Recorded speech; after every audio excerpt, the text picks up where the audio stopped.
امی ابو کو جان سے ہاتھ دھونے پڑے، شہزادی جیسی معصوم لڑکی اغوا ہوئی اور اب تک پتہ نہیں چل سکا کہ وہ کس حال میں ہے۔ آپ بات سمجھنے کی کوشش نہیں کر رہے۔ میں اس کام کے لیے اپنی جان کی قربانی دینے تک تیار ہوں، لیکن اسماعیل نے گفتگو میں وقفہ دیا اور پھر دھیرے سے بولا، فاضل خان کی ہلاکت کے بعد میرے ذہن کو یکسوئی تب ہی ملے گی جب میں فاضل خان کا سارا قرض بے باک کر دوں گا۔ شاہ جی، آپ کی سوئی ایک ہی مقام پہ اٹکی ہوئی ہے۔ ہاں بھائی، ایسا ہی ہے۔ اگر اسے معاف کرنے کی گنجائش ہوتی تو میں اپنی محبوب ہستی کے کہنے پہ کب کا اس انتقام کو ترک کر چکا ہوتا۔ آپ کی محبوب ہستی پر کون؟ روہت چونکا۔ اسماعیل کو محسوس ہوا کہ وہ بے خیالی میں غلط کہہ بیٹھا ہے۔ بات سنبھالنے کے لیے اس نے پٹری بدلتے ہوئے کہا، میری مراد شہزادی سے ہے۔ اس نے 2 سال پہلے التجا کی تھی کہ میں انتقام کا رستہ ترک کر کے اپنی توانائیاں انقلابی سرگرمیوں میں صرف کر دوں۔ سمجھا؟ روہت نے سمجھنے کے انداز میں سر ہلایا، مگر وہ اسماعیل کی بات سے مطمئن نہیں ہوا تھا۔ اب محفل برخاست کرنی چاہیے، اسماعیل نے گفتگو سمیٹنی چاہیے، یعنی ساری بحث بے فائدہ ٹھہری۔ راحیل بھائی پلیز مزید کچھ نہیں، ورنہ مجھے دکھ ہوگا۔ میں سمجھوں گا آپ نے میری راہ کھوٹی کر رہے ہیں۔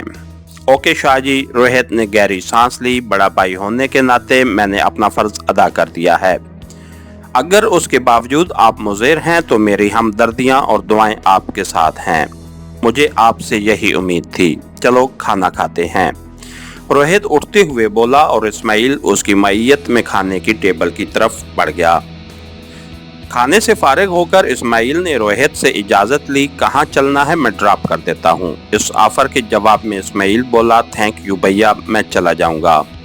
ایز یو وش، روہت اصرار نہ کرتا ہوا بولا اور اسماعیل اس سے مصافحہ کرتا ہوا وہاں سے رخصت ہو گیا۔ مکان سے نکلتے ہی وہ پیدل ایک جانب روانہ ہو گیا۔ اس کا دماغ مختلف خیالات کی آمہ جگہ بنا ہوا تھا۔ فاضل خان کی سیکورٹی کے بارے راحیل روہت کی باتیں جانے کس حد تک سچ تھیں۔ گزشتہ رات حنا سے ہونے والی گفتگو کی روشنی میں اسے ان باتوں میں کچھ نہ کچھ حقیقت کی جھلک محسوس ہوئی، لیکن یہ خطرات اسے اپنے مقصد سے باز نہیں رکھ سکتے تھے۔ وہ چاہتا تو سیٹ فاضل کو کسی دور مار رائفل سے نشانہ بنا کر کیفر کردار تک پہنچا سکتا تھا، لیکن اسے ایسی آسان موت کے حوالے کرنے پہ انتقام کا مذاق کرکرا ہو جاتا۔ وہ اسے تڑپا تڑپا کے ہلاک کرنا چاہتا تھا۔ انہی سوچوں میں گم وہ روڈ کی طرف جانے والی گلی میں مڑا۔ اس گلی میں دوسری گلیوں کی نسبت تاریکی چھائی تھی، شاید سٹریٹ لائٹ کسی وجہ سے ٹوٹ گئی تھیں یا وہاں اس کا انتظام ہی نہیں تھا۔ البتہ 1-2 گھروں کے سامنے چمکتے بلب تاریکی کے ساتھ نمرد آسمان تھے۔ ایک گیٹ کے سامنے اسے 3 آدمی سر جوڑے کسی خاص گفتگو میں مصروف نظر آئے۔ وہ انہیں نظر انداز کرتا ہوا ان کے قریب سے گزرا۔ اچانک ان میں سے ایک اسماعیل سے مخاطب ہوا، اے مسٹر، بات سنو۔ جی، مجھ سے کچھ کہا؟ وہ چونک کر رک گیا۔ ہاں، تجھے یہ چیک کرانا تھا۔ بات کرنے والا جیب سے پسٹل نکال کر اس کے جانب بڑھا۔ باقی دونوں بھی اس کے ہمراہ ہو لیے۔ اسماعیل سمجھ گیا کہ وہ اٹھائی گیروں کے جنگل میں پھنس گیا ہے۔ ایسے اچکوں کی کراچی میں کوئی کمی نہیں تھی جو راہ چلتے آدمیوں کی جیب کا بوجھ ہلکا کرنا اپنا فرض سمجھتے ہوں۔ اپنا موبائل اور نقدی ہمارے حوالے کر کے تم جان بچا سکتے ہو۔ یہ لو۔ اس نے جیب سے پرس نکال کر اس کی جانب بڑھایا، جس میں اچھی خاصی رقم موجود تھی۔ رقم کی خاطر پنگا لینا اس نے مناسب خیال نہ کیا تھا۔ موبائل پرس اپنے ساتھی کے حوالے کر کے اس نے دوسرا مطالبہ کیا۔ اسماعیل کا ہاتھ ایک مرتبہ پھر جیب میں رینگا۔ اس مرتبہ اس نے موبائل نکال کر اس کے جانب بڑھا دیا۔ کمر، اس کی تلاشی لو۔ پسٹل والا ایک ساتھی سے مخاطب ہوا اور وہ جی جناب کہتا ہوا اسماعیل کی طرف بڑھا۔ اب بات اس کی برداشت سے باہر تھی۔ جیب میں گلاک 19 جیسا پسٹل رکھ کر ان اچکوں کی ہر بات بے چوں چرا ماننا بزدلی تھی۔ وہ اسے آڑے ہاتھوں لینے کے لیے تیار ہو گیا۔ جیسے ہی تلاشی لینے والا اس کے اور پسٹل والے کے درمیان میں آیا، اسماعیل کی داہنی ٹانگ بجلی کی سی سرحد سے تلاشی کے لیے آگے بڑھنے والے کے سینے سے ٹکرائی اور وہ توپ سے نکلے گولے کی طرح ساتھیوں کی جانب بڑھا اور پستول والے کو ساتھ لیے زمین پہ گر گیا۔ خالی ہاتھ نے ایک قدم دائیں لے کر اس کی ٹکر سے جان بچا لی تھی۔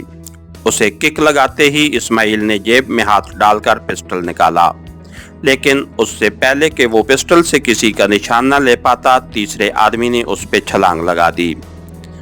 جھکائی دے کر اس کا وار خطا کرتے ہوئے اس کا پسٹل والا ہاتھ گھومتے ہوئے پسٹل سمیت تیسرے آدمی کی کان پٹی سے ٹکرایا۔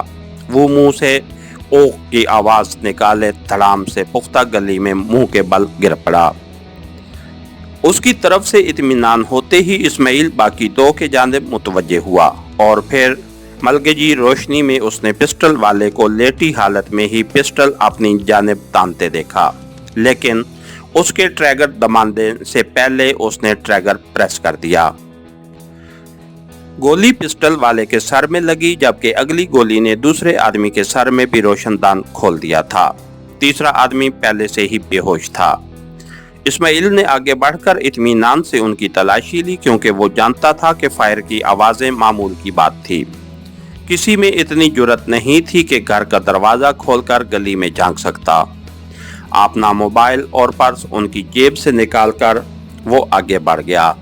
اپنے خیالات کا سلسلہ اس نے وہیں سے جوڑ لیا جہاں منقطع ہوا تھا۔ اس کے ساتھ ہی ہماری آج کے ایپیسوڈ کا اختتام ہوا۔ کہانی گھر چینل کو لائک کیجئے، سبسکرائب کیجئے اور بیل آئیکن کو پریس کر دیجئے تاکہ ہر آنے والی نئی ویڈیو آپ تک بر وقت پہنچ سکے۔ شکریہ۔